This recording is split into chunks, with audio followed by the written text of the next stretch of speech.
Okay, good morning po sa inyong lahat. So, happy birthday every day. So, sa lahat ng mga ah, listeners natin sa inyo, especially sa mga first-timers, magandang umaga. Thank you for being with us today. So, dahil dyan, meron po tayong regalong ibibigay sa inyo. Topic, lots of learning about coronary artery disease or CAD or CAD. Pero bago yan, magpapakilala po muna ako.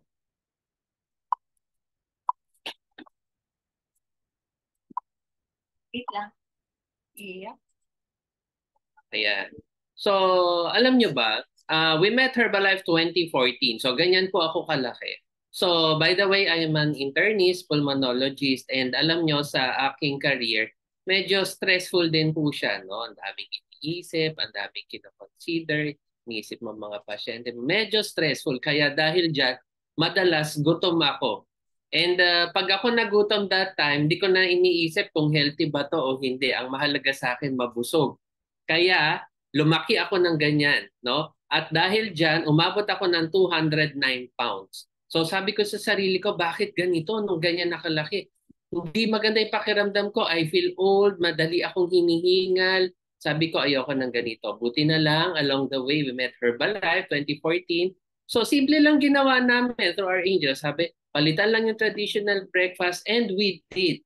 We did it consistently, araw-araw, continuously. And dahil dyan, unti-unti naramdaman ko yung resulta. So, gumagaang yung pakiramdam ko, bumabata yung aking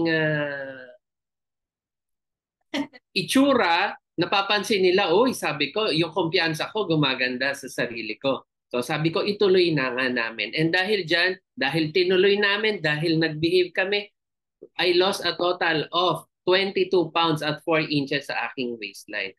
And alam nyo ba, sabi ko, gusto ko tong ginagawa na to. Kaya nga, nung nagkaroon ng ganitong klaseng community, such as this VNC community, sabi ko, sasali kami dyan. Full of positive people, energetic people, and doon, alam mo, makakasama ka sa isang grupo who have the same goal, the same passion na kagaya ng gusto namin mangyari. Kaya, stick lang kayo sa atin. No? Okay. Ay, sorry. Ayan. So, pag sinabing coronary arteries, saan nga po ba ito or ano nga ba ang pinag-uusapan natin? Pag sinabi pong coronary arteries, ito po yung mga ugat sa ating mga puso. So, yun po yun. So, yung mga ugat na nakapaikot sa ating puso, siya po yung tinatawag na coronary arteries. Ano naman po ang ginagawa nila? Sila po ang nagbibigay ng nutrients, sila po ang nagbibigay or nagpo-provide ng supply ng dugo sa ating puso. So yun po ang main focus. Doon po sila nakaka-concentrate. Magbigay ng nutrients at magbigay ng supply ng dugo within the territory ng ating puso. So hindi nila problema or hindi nila concern yung ibang parte ng katawan. Ang concern lang po nila, ang teritoryo lang nila ay yung ating puso. Kaya tinawag silang coronary arteries. Okay, so ano ba ang special? Ano ba ang kakaiba dito sa mga coronary arteries na binabanggit natin? Unlike po ng mga ugat sa ibang parte ng ating katawan, ang coronary arteries po ay tinatawag na end arteries. Ano pong ibig sabihin? Kumbaga sa kalsada, yun po ay dead end. Pag naabot po ng dugo yung dulo ng ugat, ibig sabihin susuot na po siya doon, wala na po siyang ibang tatagusan na kalsada. Hindi po siya kagaya ng ibang ugat sa ating katawan, yung nakikita niyo po doon sa letter B, na kung saan, kung may bumara po, for example, yung kulay asul, hindi na po makakadaan yung dugo doon sa area na yon, yung diretso na po yon. So saan po siya pwedeng dumaan? Pwede po siyang dumaan doon sa bandang taas, no? Na artery papunta para siya makapunta sa destination niya. So yun po yung pagkakaiba niya. Sa coronary arteries, pag bumara po yung area na yon or nagkaroon ng pinsala yung specific na area na yon, mako-compromise na po yung blood supply and yung nutrients nung area na yun. Kumbaga, parang in-isolate mo na yung isang area, so nako-compromise po yung function niya. Okay? Sige. So pag sinabing coronary arteries, actually madami po yan. Pero for our discussion, 5 lang po yung pag-uusapan dahil ito lang po yung pinaka-importante. Yung right, yung left main, yung posterior, yung left anterior, and yung left circumflex coronary. At ang pinaka-concern po, especially yung mga doktor, kapag napinsala po yung left main coronary artery dahil itong left main coronary artery, dyan po sumasanga yung posterior at saka yung left anterior. At ito pong tatlong ito, sila po ang nagsusupply ng buong kaliwang bahagi ng ating puso. Kung kaya, kung magkaroon po ng damage yung left main coronary artery, malaki pong problema yon dahil halos kalahati po ng puso ang magkakaroon ng problema or mako-compromise. Okay? So hanapin natin sila. Saan nga ba yan makikita? Actually, makikita nyo po yan. Kung gusto ninyo, bumili kayo ng buong puso ng baboy, no, sa palengke, makikita nyo sila. Yan, yung mga eksakto. So, saan po siya? Meron po sa harap, meron po sa likod. So makikita nyo, ito pala yung mga parte, no, na pag-usapan doon sa VNC. At napakahalaga po niyan, no, sa mga sakit, no, at yung mga treatment na ginagawa sa ating mga pasyente. Okay. So, kung nandoon yung coronary arteries, ano ang sumisira sa kanila? Number 1 po, plaque o yung tinatawag na cholesterol. So, makikita nyo po dito through the years, let's say tayo ay mga 20s, early 20s, 30 years old, at syempre hindi naman po perpekto ang kinakain natin. Meron tayong mga nakakain from time to time na mga bawal or hindi maganda sa ating katawan. In span of 10 years, nag-i-start po yan mag-build up. Pag tinuloy natin in 20 years time, in 30 years time, at pag hindi tayo nag-improve up to the age of 40 years later or more than 50, nakikita nyo po pakapal ng pakapal yung plaque or yung cholesterol build up doon mismo sa artery natin. And habang kumakapal po siya, makikita nyo po ang tsansa for aneurysm or rupture ay mas tumataas din. Kasi isa po sa mga tinitignan na mga cause ng mga aneurysm, pwede sa brain, sa thoracic aneurysm or abdominal aneurysm, yung bigla na lang pumuputok, ay due to increased levels ng cholesterol, no, or plaque build-up sa ating mga arteries. Okay. So, kung nagkaroon po ng plaque formation or cholesterol formation po sa ating dugo, so makikita ninyo po kahit anong coronary artery na nabanggit ko kanina, yung 5, pwede po siyang tamaan. So, nasa taas po yung normal. So, healthy eating, ganyan po ang itsura. Kung medyo nakakain tayo, no, through the years, no, naging pasaway, so yung dilaw, yun po yung plaque build up na nakikita doon sa ating blood vessel. And through the years, no, tuloy-tuloy lang, so hindi natin iniinda, no, kung healthy ba to or hindi, so hindi natin concerned. So nakikita nyo padagdag ng padagdag or nag-accumulate po yung color yellow doon sa ating mga blood vessel. And syempre, ano ang pwedeng mangyari? So naaapektuhan po yung blood flow, yung daloy ng dugo doon sa specific area. And kagaya ng nabanggit ko kanina, ang coronary arteries ay end arteries. Kung magsara po yan, wala na pong dadaluyan or wala na pong dadaloy na nutrients or dugo doon sa dulong area na yan. So eventually, pwede pong mamatay yung area na yon. Okay, so makikita ninyo ano ang relationship ng coronary artery disease at heart attack. So sa coronary arteries, nag-i-start na po ng build up yung cholesterol or plaque deposit doon sa artery. And kung nagkakaroon na po ng symptoms, let's say, pag naglalakad kayo, isang floor, dalawang floor, no? Tapos nasabi na po na nagkakaroon na kayo ng plaque build-up or kayo ay diagnosed case ng coronary artery disease. At tapos, may mga symptoms kayo, no? Naglilinis kayo ng bahay, nagbibisikleta kayo, or any activity, tapos nakaka-experience po kayo na parang discomfort sa dibdib, or minsan sa mga diabetic, we will not expect na magkakaroon sila ng chest pain. Minsan ang ano lang po nila, ang concern nila, nangangalay yung kaliwang braso nila o yung panga nila, no? Parang may discomfort. So it can be a sign, no, of a heart problem. So kapag nagkaroon na po ng angina, mas hirap na po yung ating dugo na makatagos, no? Maka-move forward, no? Doon sa buong tube ng ating artery. And kapag completely sumara na po siya, no? Hindi ito na po yung tinatawag na heart attack, na kung saan wala na pong blood supply doon sa area na yon, completely sarado na po yon. Kung kaya eventually pag hindi po yan naagapan, mamamatay po yung area ng puso na yon. So yun po yung tinatawag na heart attack. At pag namatay po yung area na yon, hindi na po yun pwedeng i-revive. Irreversible, wala na pong balikan, so mananatili na po siyang ganon through time.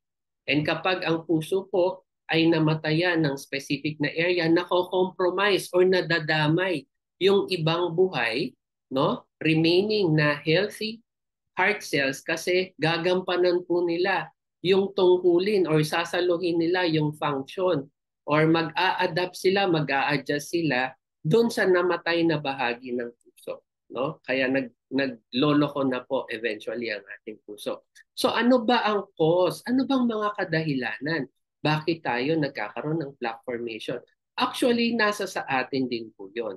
Makikita po yan natin sa mga unhealthy lifestyle na pinipili po natin, no? If we practice yan, yung mga processed foods, yung mga instant foods, nako, napakataas po sa cholesterol yan, napakataas po sa asin yan. If hindi po natin na-maintain ang ating ideal weight, and alam natin, paulit-ulit, sinasabi po natin dito sa BNC, ang obesity, ang fat cells, ito po ay nagbibigay ng signal sa ating katawan, kasi ito po ay pro-inflammatory and nagkakaroon po ng mga inflammation sa iba't ibang bahagi ng ating katawan. Ano pa? Yung diabetes, nakikita nila na ang mataas na sugar eventually sinisira po ang lining or wall ng ating mga blood vessels. Kung kaya, mas namamagnet yung mga cholesterol na kakain natin. Mas dumidikit po sila, no? Because of the uncontrolled sugar. Ano pa? Kung may history tayo ng mga maaga pa lang nagkakaroon na ng problema sa heart or history ng heart attack, so may risk factor din po tayo doon. Kung meron din, no, na previously nakita tayo mataas yung cholesterol, risk factor din yon. Smoking, alam natin walang magandang naidudulot ang sigarilyo. Sa bawat usok po niyan, no, napakaraming harmful chemicals ang sumisira. Hindi lang po sa ating mga blood vessel, kung hindi pati rin sa ibang organ sa ating katawan. Pwede rin ang mataas na blood pressure, no? Nakaka-cause po yan, no, ng pagkasira ng mga ating arteries. And syempre, kailangan natin magkaroon ng physical activity, dahil ang physical inactivity, no, ay meron ding factor para po magkaroon ng masira yung anong tawag dito, yung lining ng ating mga artery. So ito lang po yung mga simpleng bagay na pwede nating masolusyonan on our own or magampanan natin on our own. So ano ba ang mga symptoms? Number 1, angina or yung mga chest pain, chest discomfort. Yung iba nagko-complain sila na parang nararamdaman ko tumitibok yung aking puso or yung palpitations. Yung iba nagpapawis ng malamig. Yung iba, especially sa mga elderly, they just feel weak. Akala natin, wala lang, puyat lang, pero actually it could be an early sign of a heart problem. Yung iba, kinakapos sila ng hininga. Yung iba naman, mabilis yung tibok ng kanilang puso. Iba nahihilo. Yung iba, they feel nauseated. They feel parang gusto nilang sumuka. So this could be early symptoms of a coronary problem. So, kung meron na po na ganon, ano naman po ang treatment? So, syempre, meron po tayong treatment. And gusto nating malaman, gaano ba siya kamura na magkaroon ng coronary artery disease? Dahil yung iba, makita pa lang yung bill, mauuna pa daw sila no, na magkasakit kesa bago sila magamot. This is no joke. So number one, paano ba dinadiagnose? Usually, ito yung parang x-ray no, ng ating blood vessel. So your doctor might request for an angiogram. Actually, this is just an estimate. So pwedeng dahil sa inflation, mas tumaas na po siya ngayon. So it could be at least minimum mga 55. It could go higher. No? So sa angiogram, ang ginagawa po dyan, nag-i-inject po ng dye, idadaan po yun dun sa puso, at habang dumadaan po yung dye, tinitignan po yan. No? Doon sa machine na nagfo-flow yung dye, nakikita nila anong area yung putol, yung flow ng dye. At kapag na-identify nila yon, so sasabihin nila, yun po yung kumbaga ay standard sa pag-diagnose ng coronary artery disease. So hindi po siya basta-basta nakikita, insufficient po ang gawa ng ECG or insufficient ang gawa ng 2D echo kasi they have to further verify it with an angiogram. Okay, so halimbawa po, nagawa na po yung angiogram. Next step, na-identify nila ano yung blood vessel. So bibigyan po tayo ng option.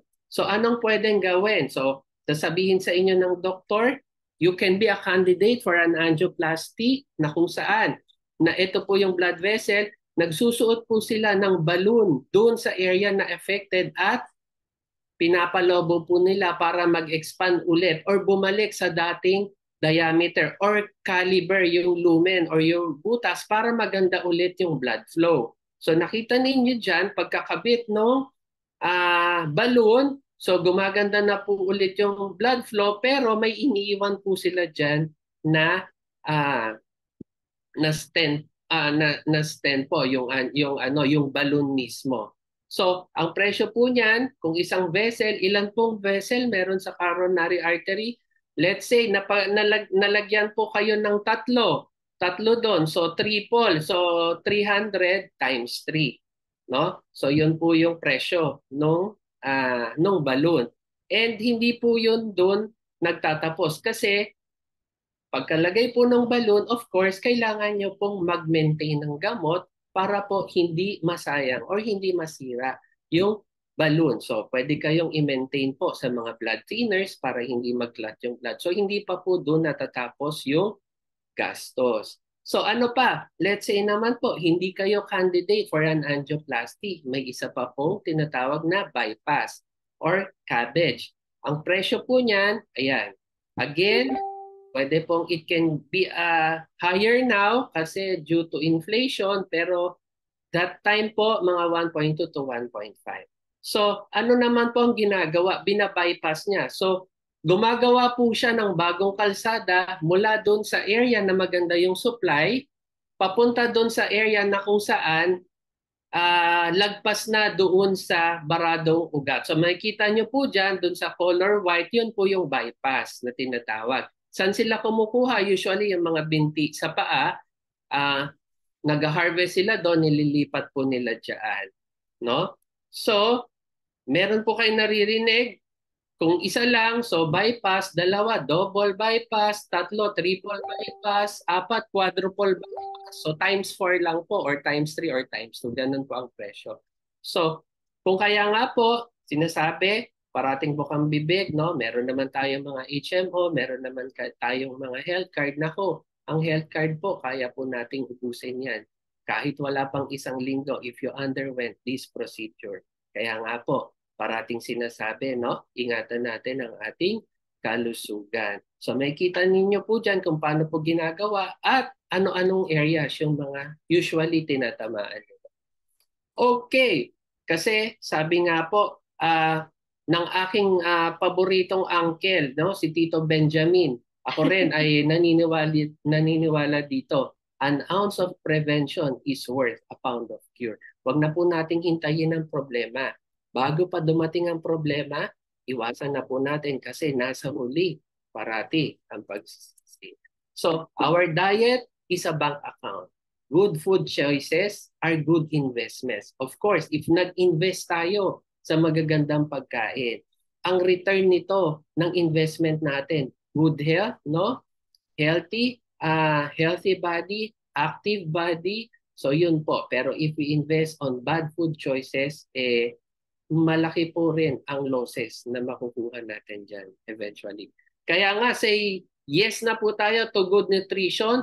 Ang ating product na awarded as super brands in the Philippines. Meron din tayong seal of product quality. No? These products, tandaan po natin, are not intended to treat, diagnose, or cure any disease. Ito po ay supplements, ito ay pandagdag lamang sa mga traditional na gamot na binigay po sa atin.